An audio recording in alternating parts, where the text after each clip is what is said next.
Salut à toutes et à tous depuis le temps où je vous ai quitté. J'espère que vous allez bien, que ce début de confinement se passe bien pour vous et vos familles et bien sûr que vous êtes en bonne santé. Je voulais faire une petite vidéo aujourd'hui pour... je sais même pas comment elle va s'appeler cette vidéo. Je pense que ça va être une vidéo un peu déferlante de sentiments.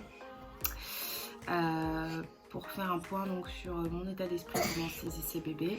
Puisque techniquement, donc là j'en suis au cycle 4 actuellement, puisque je suis en train d'avoir mes règles. Voilà. Là j'ai le sourire, mais cette nuit c'était vraiment pas très drôle parce que en fait je vous disais dès le début que j'étais dans un état d'esprit et pour moi c'était pas pas grave si ça mettait du temps, que c'était pas grave non plus si ça venait pas tout de suite, et que je me disais plutôt que je m'inquiéterais au bout de 2 ans si jamais ça met du temps. Et en fait, pas trop. Enfin, ça, on va dire que c'est pas du tout pareil qu'il y a 2 ans, puisqu'il y a 2 ans, j'étais vraiment focus que sur ça. J'avais pas forcément de recul sur le fait que pour certaines personnes, ça pouvait mettre 1 an, pour d'autres 2 ans, pour d'autres 2 mois. J'avais pas forcément ce recul-là. J'avais surtout le fait que je me disais que c'était pas normal et j'avais besoin d'aide, et que j'avais surtout la peur de ne jamais avoir aucun enfant. Donc c'est pas le même mood parce que là j'ai Eden qui me remplit de joie, que je vois grandir avec beaucoup d'enthousiasme, et donc c'est pas du tout pareil. Donc on va dire que les premiers temps des essais entre guillemets, en fait en soi ça a commencé dès qu'Eden est né, on va dire dès qu'on a repris nos rapports plus tard. On s'est pas protégé. Je crois qu'on s'est protégé un tout petit peu au début, puis après à la fin non. Et dans le sens où on se disait de toute façon si c'est pour encore attendre 2 ans, autant gagner quelques mois. Mais dans l'idée je me disais quand même que si j'ai réussi à tomber enceinte, c'est que notre couple n'était pas si infertile. Il était peut-être moins fertile que la moyenne, mais que on faisait quand même partie d'une certaine moyenne, puisqu'on a réussi à avoir notre enfant naturellement en 2 ans. Et je regardais beaucoup comment dire, pas des pronostics mais des retours des différents couples, et en fait en moyenne on devait avoir une grossesse sous 2 ans.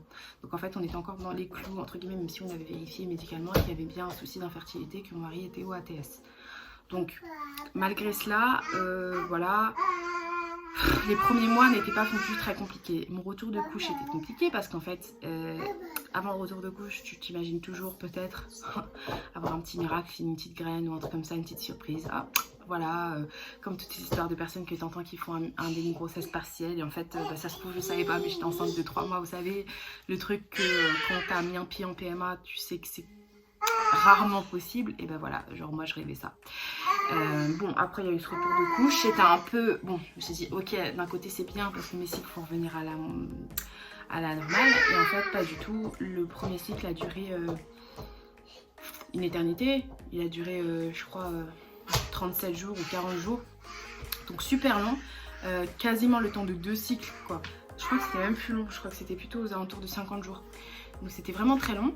Je me suis dit what the fuck. Donc entre temps bien sûr tu dis peut-être que mais dans ma tête je me disais déjà que c'était normal, avec le retour de couche ça allait un peu perturber mon cycle hormonal, et donc j'allais peut-être pas avoir un retour comme avant. Donc le deuxième mois, enfin du coup le premier mois ça allait quand même. Le deuxième mois je crois que j'ai mis 37 jours là cette fois-ci.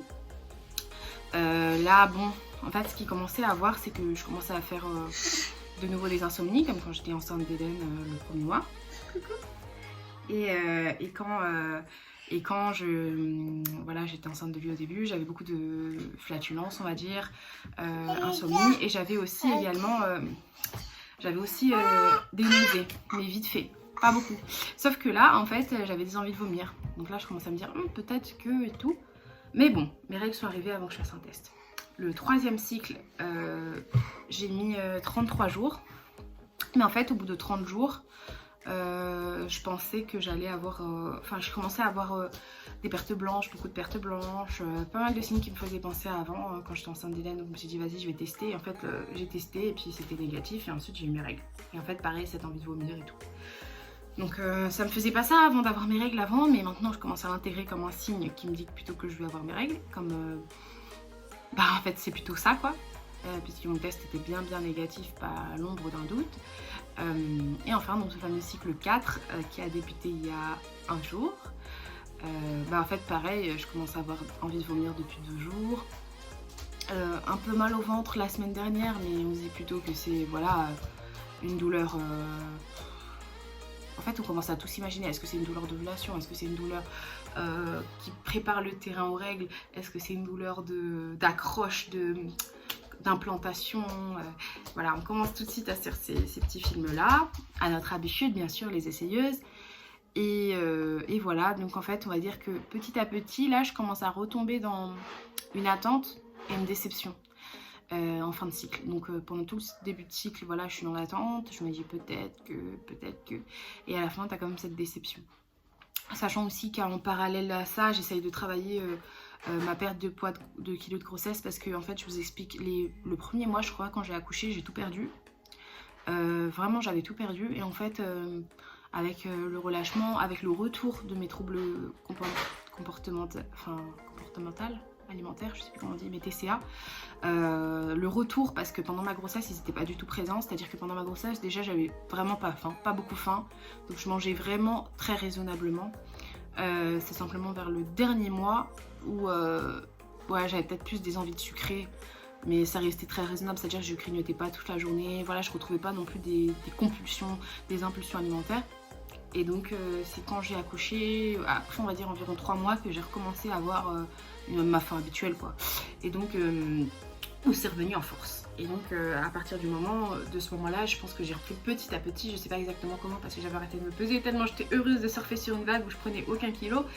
Et en fait c'est revenu petit à petit. Donc j'ai repris mes 14 kilos de grossesse. Là mon fils il a 15 mois, donc c'est un peu chaud parce que tu te dis qu'en général la plupart des gens reperdent leur poids assez rapidement, ou alors voilà, elle se bouge pour le faire, et moi j'ai pas eu la motivation pour me bouger entre guillemets pour le faire, et pas seulement la motivation, mais c'est simplement que ça m'est difficile en fait, donc de travailler ça, parce que c'est un combat contre toi-même, c'est ton...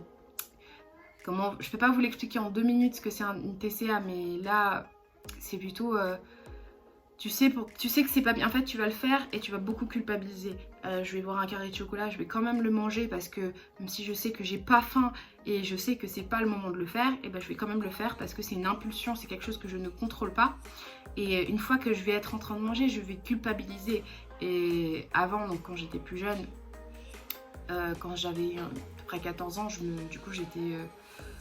boulimique vomitive, et donc j'avais ces troubles là, et en fait j'avais des impulsions alimentaires comme ça, mais à côté en fait ce qui a fait que ça a pris beaucoup d'ampleur, c'est que en fait je me restreignais énormément alimentairement à côté, donc ça veut dire que j'avais du coup de plus en plus de crises boulimiques et du coup de crises vomitives, c'est à dire que je pouvais manger le soir une orange et m'endormir, et à midi prendre un bout de poulet et tenir comme ça. Et en fait après dès que j'allais voir par exemple on allait chez quelqu'un et qu'ils allaient proposer un gâteau, un truc comme ça, mais j'allais me goinfrer et ensuite j'allais vomir parce que j'allais culpabiliser, et c'était un cercle vicieux. Ça m'a fait ça pendant une bonne partie de mon adolescence, mais après au bout d'un moment on va dire, j'ai pas eu de déclic, mais on va dire que ça s'est atténué et petit à petit c'est parti. Mais voilà, donc je veux dire que j'ai retrouvé cette impulsion, mais pas l'esprit vomitif, parce que de toute façon maintenant je sais que c'est mauvais, et puis j'ai pas ce même besoin on va dire de le faire, alors qu'avant c'était aussi mécanique que de me jeter sur une nourriture, c'était aussi mécanique de tout de suite vouloir l'expulser. Donc voilà, je ne suis pas non plus, je me qualifierais pas de boulimique, même non vomitive, je me qualifierais pas de boulimique parce que maintenant je ne me goinfre pas, mais c'est simplement que j'ai ces pulsions. Et enfin je le fais, mais je culpabilise énormément en le faisant en même temps, vous voyez ce que je veux dire, c'est mon mental qui prend de l'emprise. Et donc à ce niveau là, je sais que de toute façon si je retourne aujourd'hui en PMA, la première des choses qu'ils vont me dire avant de vouloir étudier mon dossier, c'est perdre 6 kilos de grossesse, parce que déjà vous étiez déjà dans une telle surcharge pondérale que c'était déjà difficile d'enclencher quelque chose, et que ça réduit la fertilité, ce que j'entends.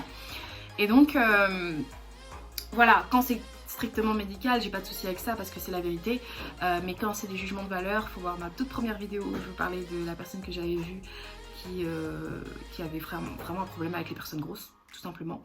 Là j'avais un souci et je l'ai encore plus mal vécu, parce que c'est pas des conseils, c'est pas quelque chose de bienveillant, c'est pas quelque chose où on te dit voilà c'est pour ta santé, c'était vraiment esthétique quoi. C'était esthétique, purement esthétique. Donc t'as l'impression d'être un bout de viande à la merci d'une professionnelle.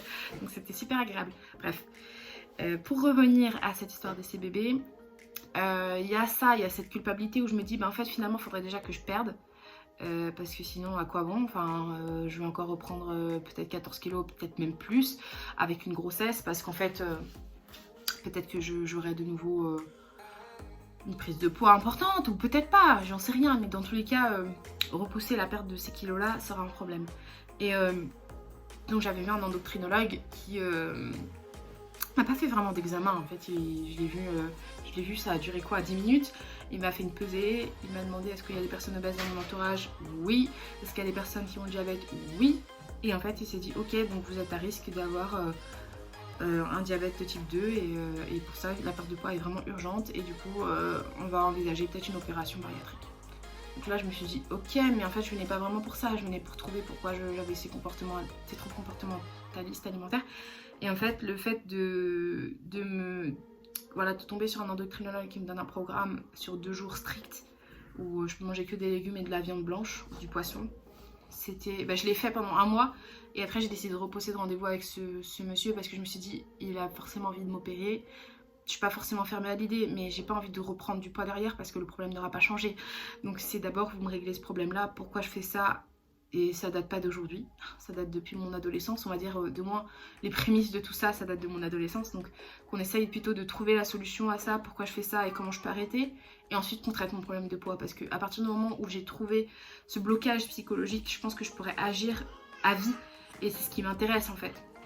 Sur le côté esthétique, ça dépend. Je peux très bien, je sais quand j'étais à mon poids entre guillemets de santé selon mon endocrinologue, quand j'étais à mon poids de santé, c'était le moment où j'étais le plus en détresse psychologique, c'était le moment où j'étais boulimique. Donc pour vous dire, c'est pas parce que mon poids redeviendra comme ça que mon mental aura changé, parce que je me voyais exactement comme je me vois aujourd'hui. Donc c'est pas forcément le regard sur moi-même, parce que moi c'est pas, j'arrive toujours à m'habiller, je me sens jolie des fois, enfin tu vois, ça c'est pas ça qui va changer. C'est plutôt le regard que j'ai sur la nourriture qu'il faut changer, c'est plutôt par rapport à ça. C'est pas forcément esthétique parce que je suis mariée, j'ai mon enfant et on va dire ce côté esthétique, si c'était vraiment un frein, j'aurais jamais eu tout ça. Voilà, donc si j'étais un frein, on va dire dans mon mental, je me serais jamais acceptée au point de pouvoir avoir une relation avec quelqu'un, de l'aimer, voilà, de partager des choses. Je me serais plutôt restée dans un schéma bloqué, enfin moi je le vois plutôt comme ça, alors que tout ce qui est alimentaire, c'est ça qu'il faut changer. Donc bien sûr, mon esthétique, ça viendra tôt ou tard, mais je veux dire d'abord qu'on aille au cœur du problème. Pourquoi j'ai ce rapport avec la nourriture? Pourquoi j'agis comme ça? Pourquoi c'est impulsif? Pourquoi j'arrive pas à m'arrêter? Enfin, pourquoi j'arrive pas à me contrôler plutôt? Parce que m'arrêter, je peux, mais pourquoi j'arrive pas à me contrôler? Voilà, toutes ces questions-là, il faut que je les règle parce que, en fait, pendant une grossesse, si ça me fait comme pour Eden, ce sera une grossesse assez tranquille, light, où voilà, j'aurais justement pas besoin de beaucoup m'alimenter parce que déjà j'ai beaucoup de choses qui me plaisaient pas, qui m'intéressaient pas. Du coup c'était assez simple, si je pouvais être enceinte tout le temps, enfin comme une grossesse que j'avais, je pense que j'aurais perdu tous mes kilos en fait. Voilà, mon problème c'est que la PMA va pas me laisser revenir si j'ai pas perdu de poids. Donc ça c'est le problème majeur et je sais pas, peut-être que certaines d'entre vous sont aussi concernées. Je sais que parmi les PMètres que je suis sur Instagram, plusieurs sont concernés par voilà, une perte de poids qu'il faut avoir. Oui bébé, c'est bientôt fini la vidéo.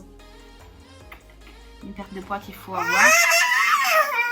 Et donc j'ai pas envie de me lancer dans ce combat avec les mauvaises armes. Voilà.